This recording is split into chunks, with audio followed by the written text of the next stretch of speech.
The winter 2022 season of anime graced us with the return of such classics as Big People Killing Little People, a show with little girl in box that everyone thinks is great, and some newer offerings such as Ashi no Kashi. Look at the details on that floor. Oh my god. But the show that stood out the most to me and many of you was most certainly My Dress-Up Darling. And this fun, funny, and romantic show with its amazing characters, lovely atmosphere, and overall wholesomeness reminded me of one of my all-time favorites, Tora Dora. And Tora Dora has to be one of the quintessential anime, if not the quintessential anime, for those of us who enjoy the occasional romance. And if there's anything from the show we all want besides Ryuji's mom, it's TAIGA'S Bokken. So I got a plank of walnut and learned a new unit of measure for this episode of Animokuzai.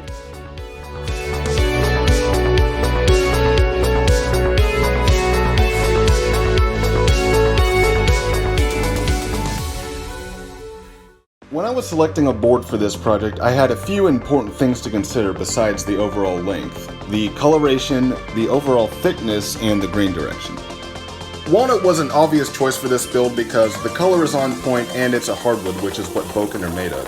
If we wanted to get really traditional, I suppose we would make this out of oak and stain it so that it appears like it does in the show, but according to the wiki and builders of today, any hardwood is acceptable, and based on what we can see in the show, walnut is a fair guess. According to an interview with legendary craftsman Aramaki Yasuo, links in the description, Bokken were traditionally about the thickness of a thumb before the advent of armor, and this board is already pretty close, so we'll have to watch out for this rule of thumb during the planing process. And finally, in part 2 of the interview, Aramaki speaks of the importance of using a wood that has a straight grain pattern.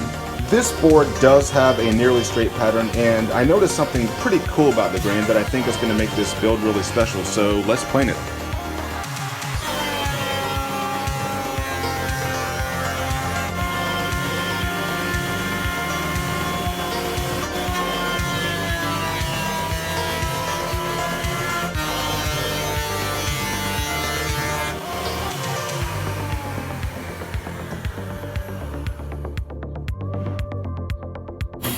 I'm going to go ahead and clean up the edges as well. This will make it easier to measure when I use the speed square. Alright, the planing is done, and I did manage to keep this board about the thickness of my thumb, historically accurate so far. And the cool thing I noticed about the grain is how it naturally follows the curvature of a katana known as the sori. And since the form of Bokken are based on katana, I'll be using this part of the board. Now we have a special unit of measure to consider: SHAKU. SHAKU is the unit of measure for katana, and one SHAKU is 30.30 centimeters. The average length of katana is 3.5 SHAKU. 1 SHAKU for the tsuka, or the handle, and 2.5 SHAKU, or 75.75 centimeters, for the length of the blade, known as the nagasa, which gives us an overall length of 106.05 centimeters measured in a straight line from the tip of the blade, the kasaki, to the end of the tsuka, known as the kashira. The average width of katana is 3.81 to 5.08 centimeters, so I made this to draw out my design and went somewhere in between for a more slender look. 1 unit of taiga is 144.78 centimeters, so it's fair to assume our hands are quite small and a shorter width is a good move. The balance and curvature are very important for a build like this, so I'm going to focus on getting the curve right and consider the balance during the shaping process. I'll be basing the sori off of this picture from the interview with Aramaki-san, since it looks nearly identical to the sori of TAIGA'S weapon. The idea here is to establish a decent curve and use the Bokkenator to transfer that to the other side. I think I got it this time. Hold it. Hold it. No way, buddy. No fucking way. This is not okay. This needs to stop now. That ended up not working out, so I'm going to cut this out, shape it until it has the right form, and then I'll take a tracing and use that to transfer my curve to the other side.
Now that I've transferred my sori, I'll go ahead and lay out my bohe. This is the cutting edge of the kasagi, and it will be 45 degrees.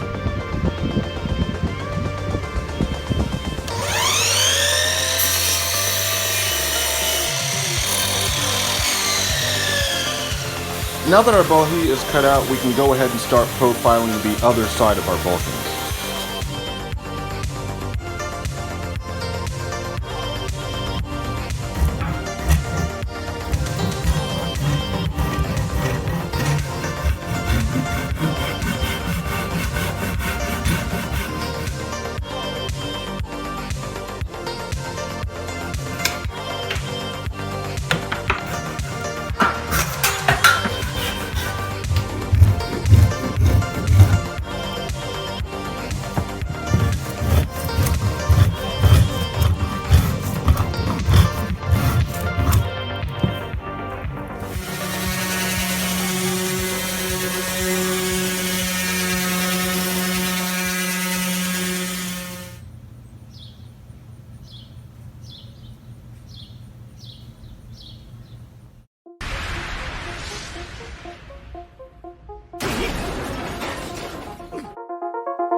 Oh shit, here we go again.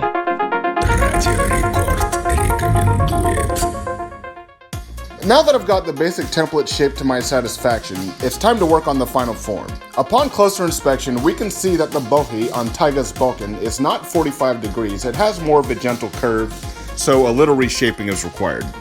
We are going to lose a bit of length, but any blade with a shaku of over 2 puts it in the DAITO category, which is what katana are, and they do range from 100 to 110 centimeters, so not average length, but well within historical parameters, as we only lost a half a centimeter.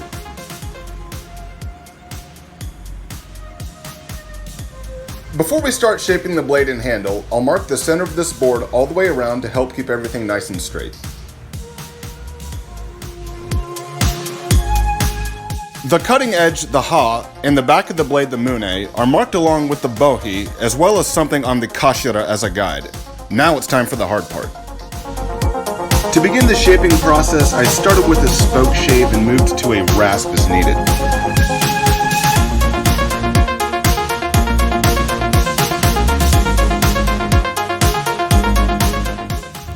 I'm not very graceful with these things, but I'm just trying to establish a profile right now, checking along the way to make sure I'm not working one side more than the other.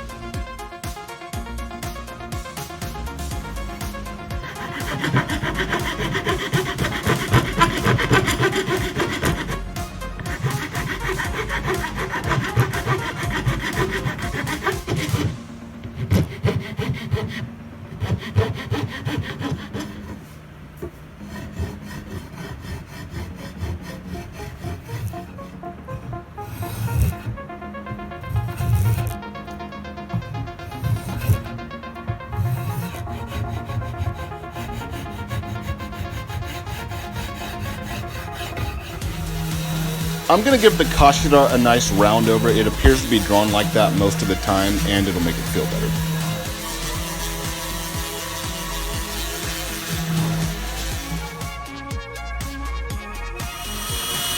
My mune ended up having a bit too much of a round over, so I'm going to reshape that a bit.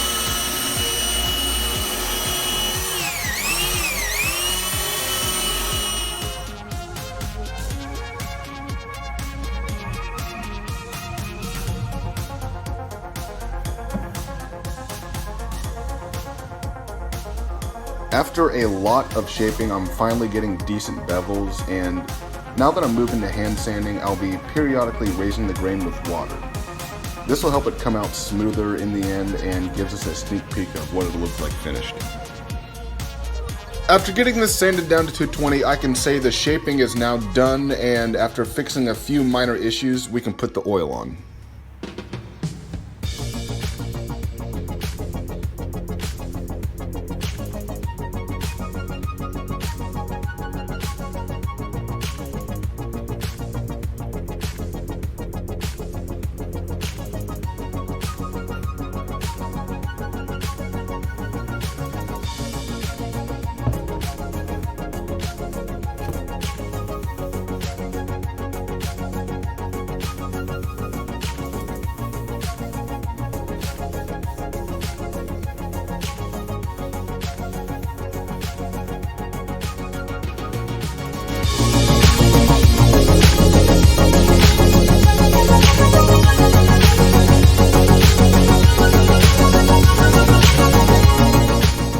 By now you've noticed this wedge design that I have here between the handle and the blade. This happened naturally for me while I was shaping the sword, which is not what it looks like in the show. In the show, it most often looks like it has the same bevel from tip to end.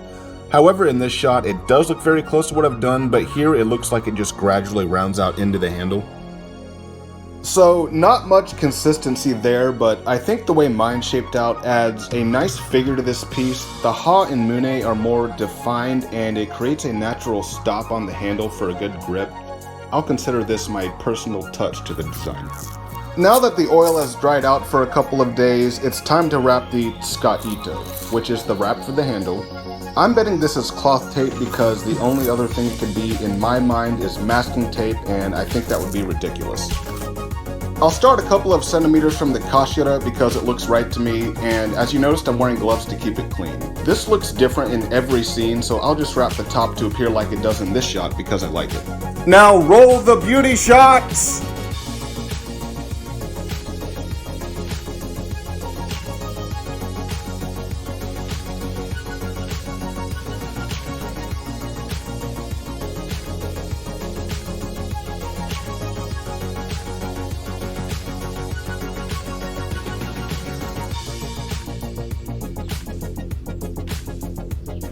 Well, those were supposed to be the beauty shots. In indoor lighting, this looks nearly perfect, but you can see when it's out in the sun that there are a lot of blemishes, so let's get those out. In order to do that, I'm going to be wet sanding with 400 in Danish oil. I'll wipe that off, let it dry, and then repeat the process with 1500 grit. This will take a couple of days. So I can already tell this isn't working. I am going to let it dry for a day or two and see if it looks any different, but I don't think it's the Danish oil. I think there's some moisture trapped in the wood, so I may have to refinish this. Which would have been a total nightmare, so I sanded the fuck out of this with 400, then moved up to 1500 to see if it would buff out, and it worked. It's looking great now. You probably noticed that I had to take off the DAITO because it got really dirty while I was working on the finish, so I'll put on a new one so we can have a look at this.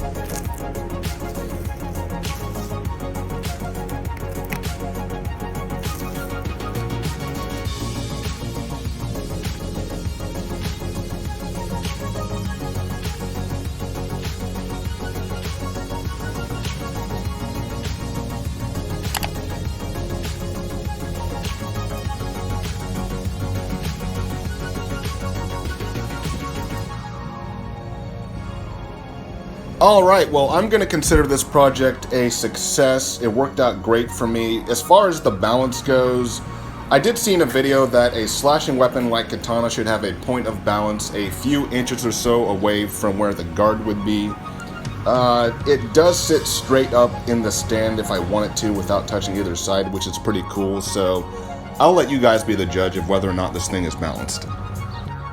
Hopefully in these shots here, you can see how I got the grain to follow along with the sword. I'm very proud of that, so please notice it because this project really kicked my ass. Leave your comments down below for future build ideas and subscribe to the channel for more. I only have 2 videos right now and they're like a month apart. I don't post very often so I won't clog up your feed. If you liked that video, then check this one out and follow for more builds from your favorite anime and video games.